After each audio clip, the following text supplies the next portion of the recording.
स्वागत है आप सभी का एनएफ न्यूज पर। मैं हूं आपके साथ रोहित।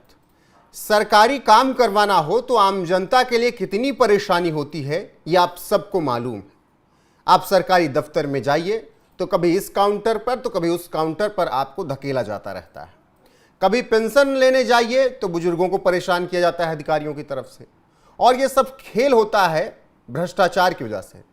जिनके पास थोड़ा सा भी जेब ढीला करने का दम है उनका काम आसानी से हो सकता है, लेकिन अब ऐसे अधिकारियों का बचना नामुमकिन है, खास करके उत्तराखंड में, क्योंकि सरकार का है सपना भ्रष्टाचार मुक्त हो प्रदेश अपना। अभी पिछले 3 साल में मुख्यमंत्री पुष्कर सिंह धामी की सरकार में कई 100 अधिकारी पूर्व के प्रेजेंट के निलंबित किए जा चुके हैं और भ्रष्टाचार के आरोपों में, क्योंकि जब जांच की गई तो भ्रष्टाचार में लिप्त पाए गए। इसी कड़ी में अब धामी सरकार ने एक और अधिकारी को निलंबित कर दिया है और यह बड़ा आदेश जारी कर दिया गया है। जी हां, सीएम धामी के निर्देश पर पेयजल निगम के चीफ इंजीनियर को निलंबित किया गया, क्योंकि काम दिलाने के नाम पर 10 लाख रुपए की रिश्वत ली थी। आपको बता दें कि मुख्यमंत्री पुष्कर सिंह धामी के निर्देश पर भ्रष्टाचार के मामले में उत्तराखंड पेयजल निगम हल्द्वानी के प्रभारी मुख्य अभियंता को निलंबित कर दिया गया। शिकायतकर्ता द्वारा लगाए गए आरोपों की जांच की पुष्टि होने के बाद यह कार्रवाई की गई।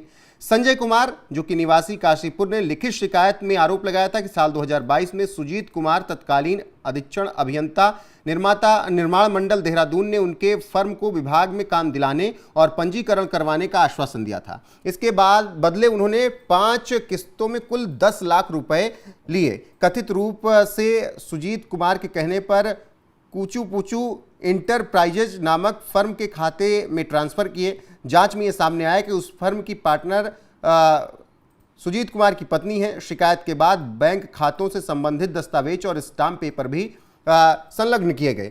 मामला संज्ञान में आने के बाद विभाग की ओर से सुजीत कुमार को सफाई देने के लिए 15 दिनों का वक्त दिया गया, लेकिन इसके बाद भी उन्होंने कोई जवाब नहीं दिया, जिसको गंभीरता से लेते हुए सीएम धामी के निर्देश पर कार्मिक एवं सतर्कता विभाग ने खुली जांच शुरू कर दी, जिसमें सभी आरोप सही पाए गए। उन पर लगे आरोप आचरण नियमों का स्पष्ट उल्लंघन माना गया और ऐसे में फिर उन्हें तुरंत निलंबित कर दिया गया। और तत्काल प्रभाव से सीएम धामी ने यह फैसला लिया कि ऐसे भ्रष्ट अधिकारियों को नौकरी में रहने की कोई जरूरत है नहीं।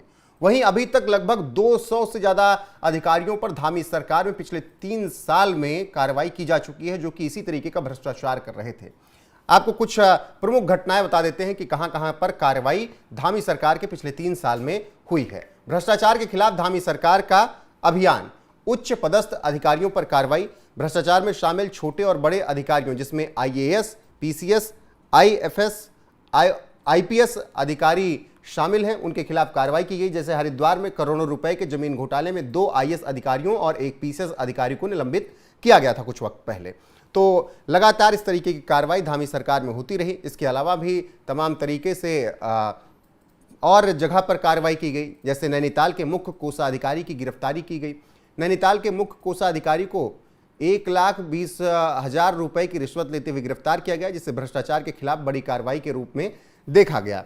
और जब ये मामला आया था तो उस वक्त भी काफ़ी चर्चाएं हुई थी। नकल माफिया पर तो बहुत बड़ा प्रहार धामी सरकार में हुआ। भर्ती परीक्षाओं में अनियमितता और नकल के मामलों में सख्त नकल विरोधी कानून लागू किया गया, जिसके तहत 100 से अधिक नकल माफियाओं को जेल भेजा गया और बच्चों के भविष्य को सुरक्षित किया गया, क्योंकि ये नकल माफिया बच्चों का भविष्य खराब कर रहे थे। विजिलेंस की कार्रवाई, 3 सालों में विजिलेंस ने लगभग 70 भ्रष्टाचारियों को जेल भेजा, जिसमें हाल के 48 घंटों में चमौली और पौड़ी से 2 अधिकारियों को रिश्वत लेते हुए गिरफ्तार किया गया। लगातार इस तरीके की घटनाओं पर विजिलेंस ने कार्रवाई की है जो भ्रष्टाचार में संलिप्त थे उन अधिकारियों पर। ऑपरेशन कालनेमी की इस वक्त खूब चर्चा है। इस अभियान के तहत 200 से ज्यादा संदिग्धों को पकड़ा गया, जिनमें कुछ बांग्लादेशी घुसपैठिए भी शामिल थे। और इन सब लोगों को जो सहायता कर रहे थे, जो अधिकारी इन सब घुसपैठियों को, फर्जी बाबाओं को, उनके खिलाफ भी अब कार्रवाई की जाएगी, ऐसी खबरें हैं। बहरहाल पिछले 3 साल में धामी सरकार ने कुछ इस तरीके से कई बड़े अधिकारियों पर शिकंजा कसा है, जो कि आम जनता की नहीं सुन रहे थे और घूस लेकर वो काम कर रहे थे दूसरों का। तो उत्तराखंड में रहना है तो बहुत पाक साफ तरीके से रहना होगा, क्योंकि धामी सरकार का सीधा सा फंडा है। अगर गरीबों को परेशान किया गया, किसी तरीके का भ्रष्टाचार किया गया, तो फिर अधिकारी कोई भी हो उस पर हंटर चलेगा तो चलेगा। बहरहाल जिस तरीके से अभी सीएम धामी के आदेश पर पेयजल विभाग के चीफ इंजीनियर को निलंबित किया गया, उस पर आपकी राय क्या है? कमेंट करके जरूर बताएं। वीडियो को शेयर करें, लाइक करें, चैनल को सब्सक्राइब करना ना भूलें। बाकी बने रहें हमारे साथ, क्योंकि हर अपडेट आपको यहां पर मिलती रहेगी लगातार। नमस्कार।